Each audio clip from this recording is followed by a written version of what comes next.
Hello and welcome to Evolve Global 22's Healing Light Studio. Feel Better Daily. I'm Dr. Debbie, and this is episode 4 for this week. So let's get right into it. So, if you've been here since episode 1, thank you.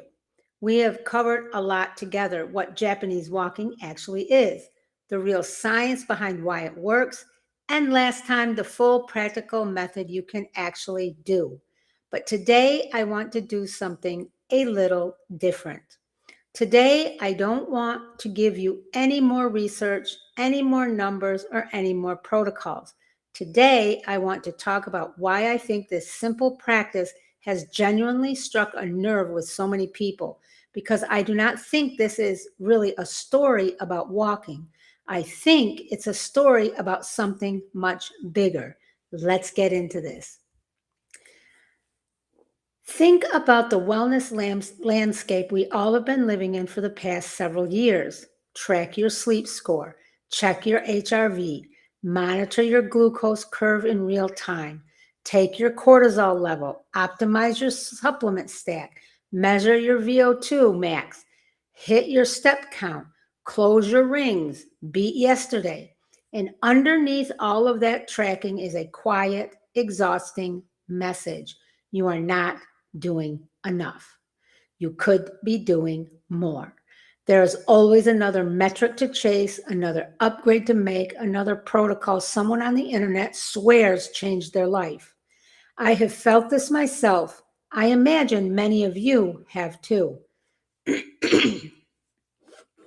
And I think what we are witnessing right now with something as unglamorous as alternating your walking pace is kind of a quiet rebellion against all of that. There's no subscription for Japanese walking, no proprietary device, no upsell, just you, your own feet, and 30 minutes. And I think that simplicity is exactly why it feels like relief. It is not asking you to become a different person with a different schedule, a different budget, a different body. It is asking you to do something almost anyone, almost anywhere can do by starting today.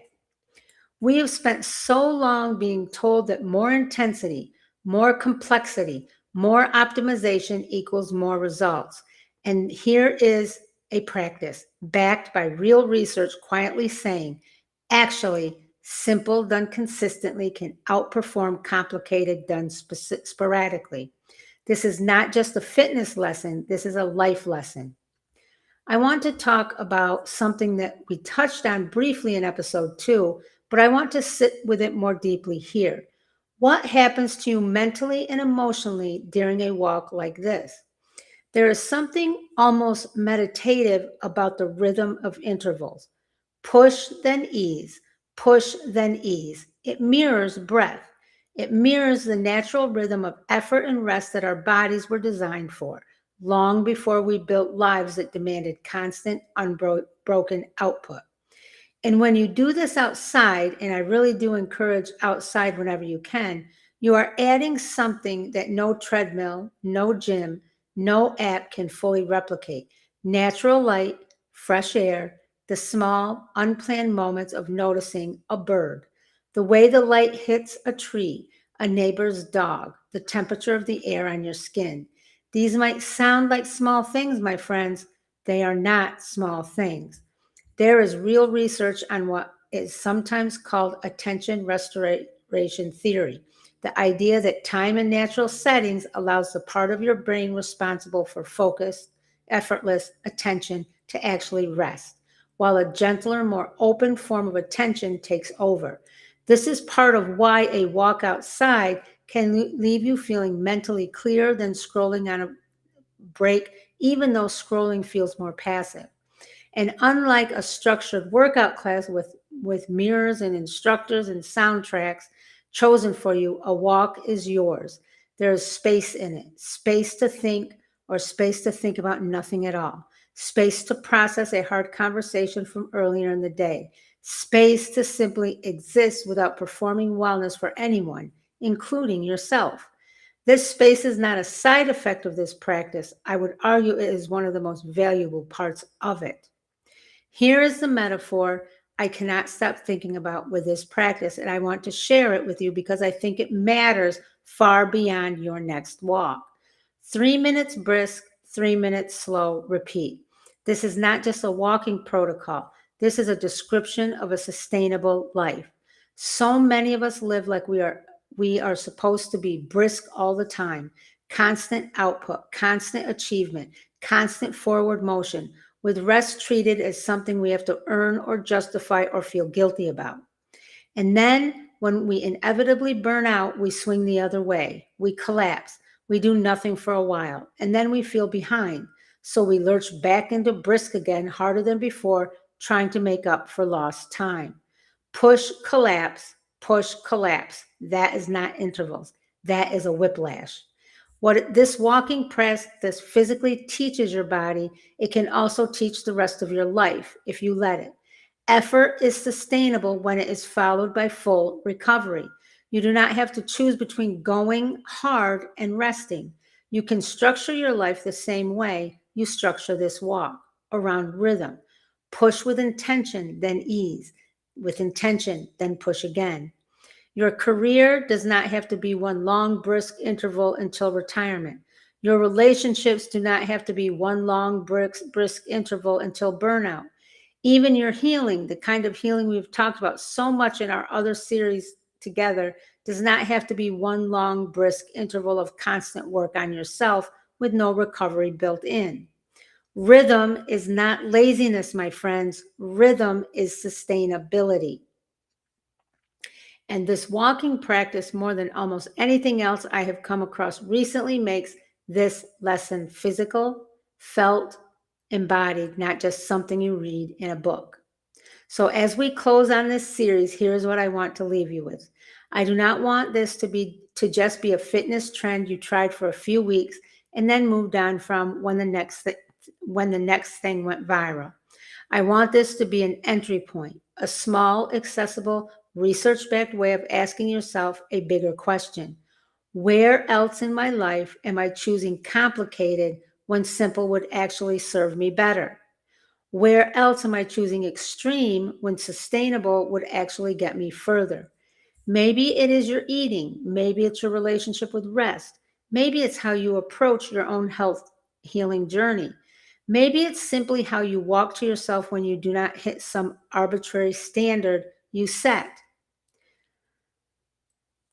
Sorry, let me back up. Maybe it's simply how you talk to yourself when you do not hit some arbitrary standard you set. Sorry, guys, I am a little tired tonight. This walk can be the beginning of a much bigger shift. Less but better. Simple but consistent. Effort followed by real recovery on repeat for the long haul. This is not just how you build cardiovascular fitness. This is how you build a life you can actually sustain. We have covered so much in this series. In episode 1, we talked about what Japanese walking is and why it exploded into a viral moment right now. In episode 2, we went deep into the actual body science, your heart, your blood sugar, your bones and muscles, your nervous system. In episode 3, we got fully practical with the exact method, how to pace yourself and how to build it into real life. And today, my friends, we brought it all together because in the end, this was never really just about walking. It was about remembering that simple, sustainable, rhythmic practices can change us, not despite this simplicity, but because of it. If this series meant something to you, share it with someone who needs permission to start small, someone who has been waiting for wellness to feel less overwhelming and more human. Leave me a comment and tell me, did you try the walk this week? How did it feel? I want to know. Thank you for being here for this whole series. I will see you in the next one. Now make sure you go take a walk, and don't forget on Fridays, I put all 4 episodes together and stream them back to back. So it's a good time to review and listen one more time with everything together. Or if you missed anything, you can review it all together and fill in the missing pieces. And always, I invite you come become a member of our community on Patreon. It's only $7.99 a month. You get early releases of these live streams, and you get daily anchors Monday through Friday. There's master classes in there, other information. You get direct support from me and the community as a whole. We support each other.